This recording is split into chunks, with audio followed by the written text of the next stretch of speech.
What led you to the role of debt coach here at Holland Road? Well, I think initially I was a chef. I have experienced debt myself and was helped by Christians Against Poverty. But I actually kept saying I need to get out of the service industry. It'd been 20 years. And then last year I broke my shoulder. I fell over, smashed my shoulder up, couldn't work. I didn't know where I would go. I knew I wanted to be within the community and to be of service. And then it was the vicar at St. Peter's who was like, there's a job going at CAP. What do you think? And initially I was a bit like, I've been in debt. Do I manage my finances? Like, is that the place for me to be? I never saw myself as a debt coach. And that's how it all started, basically. But I never expected this.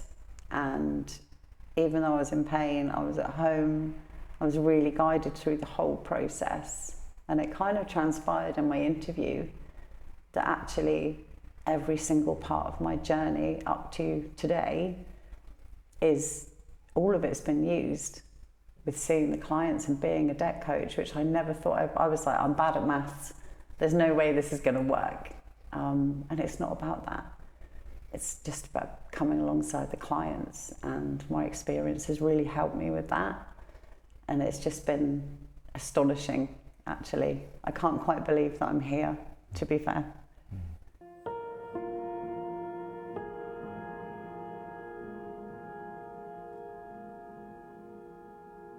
What is it that you enjoy most about being a debt coach?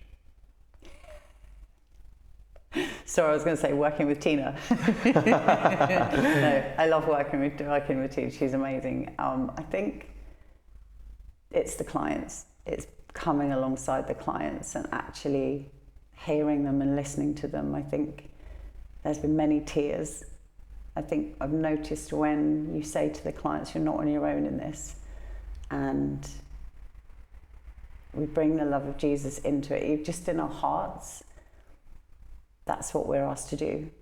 And then there's tears, and I think they're tears of relief from the clients because they suddenly just don't feel on their own in it anymore, because it makes them unwell, or they're already unwell and they've fallen on really difficult times. And I think because my experience has been that, I can then sit and be with them in that time, in that moment. And that's my favourite, most comfortable bit to be with the clients. The systems and learning all the FCA stuff, learning all of that, it's been a challenge because it's so far removed from what I was doing before. So yeah, that's the biggest challenge, actually.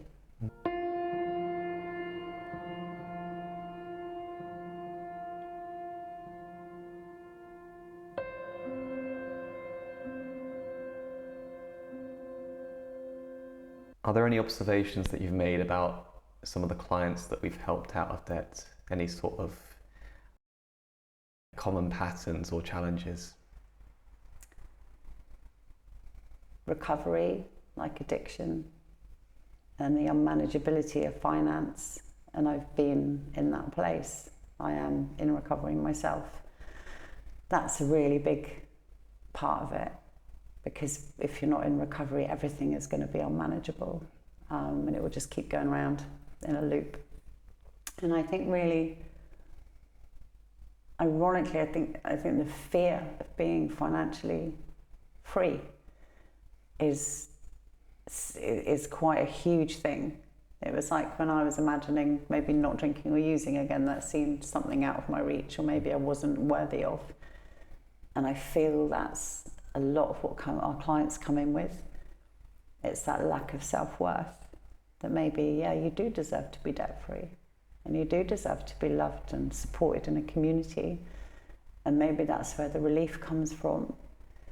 And there's also our pride and our shame that we haven't managed it ourselves well enough, you know, and that's the kind of common ground that I'm seeing. It's that fear and lack of self-worth, I think.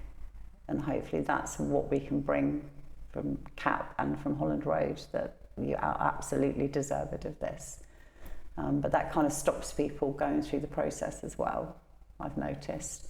So you just have to keep encouraging them and, bring the last piece of paperwork and we're nearly there. So yeah, those are the biggest things I think I've noticed.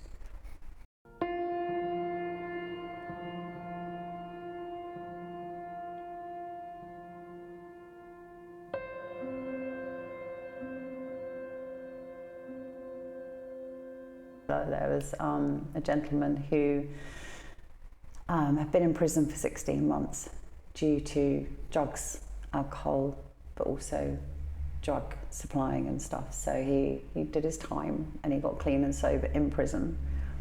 I met with him for the first time about a month or so ago. So he was just, I need to get everything sorted. I need to get my debt sorted. And initially he came in, and with Christians Against Poverty, we do offer to pray for people afterwards. Very rarely has nobody said no yet.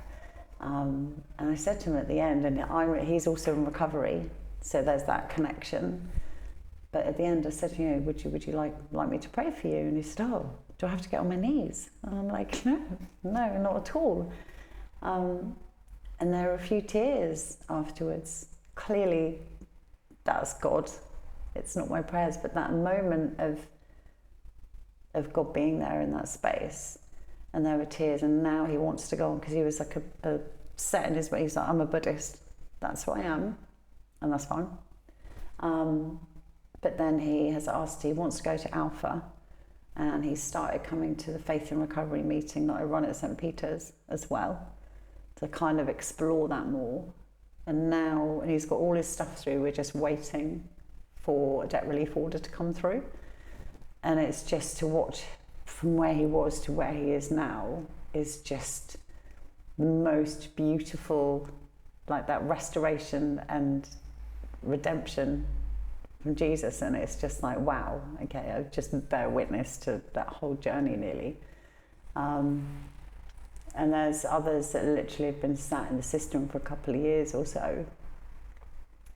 And to see their faces, actually when they bring in their paperwork and they hand it to you in a bag, or they've been too frightened to open it, the minute they hand it over and you say, I'll deal with that, the relief on their faces is something I can't ever grow tired of. Because it's like, oh, I don't have to do it on my own now, okay. And they're like, what, you're going to open all my posts? And I was like, yeah, we'll sort it out. And they're like, okay. And they just go away feeling lighter. Or it gives people the encouragement and the momentum to actually, then they go and sort it out themselves in an independent way. So it's more than just dealing with their money. It's absolutely more than that. And that's the beauty of it, I think.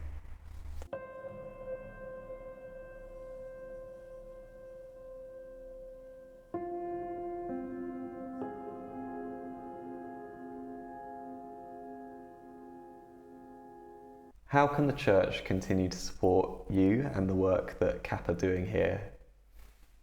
I think for me personally, I think the church are doing, they're also in partnership with St. Peter's as well.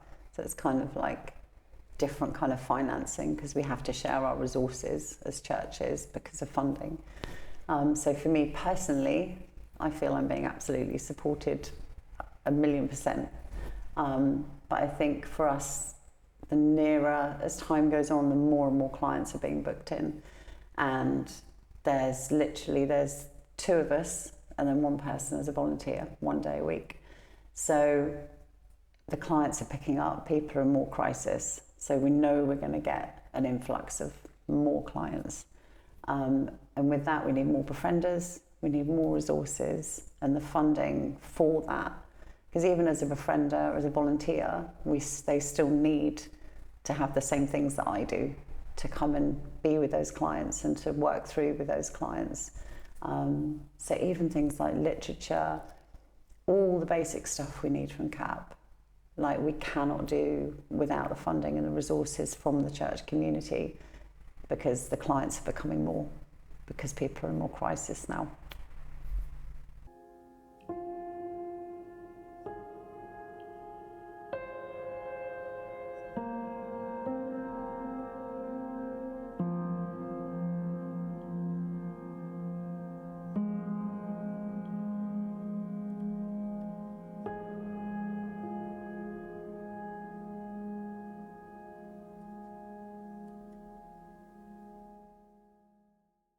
And what are your hopes for the future with your role and with CAP in general?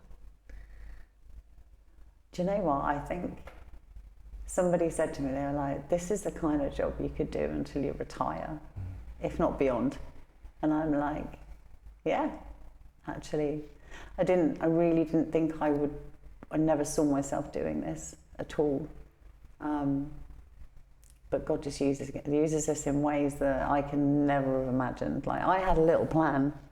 I totally had a plan of my own that I thought, you know, I was being guided by. And then he'll just put you somewhere else. I mean, it must be like herding cats for God, you know, especially with me. So no, let's go this way. And it's way better than what I could ever imagine, actually, always. Even though it goes through that challenging time, they tend to be the times that it's even better at the other side of it. And it's just going through those times with him. And yeah, I think I'll be wandering around here till I'm on a Zimmer frame.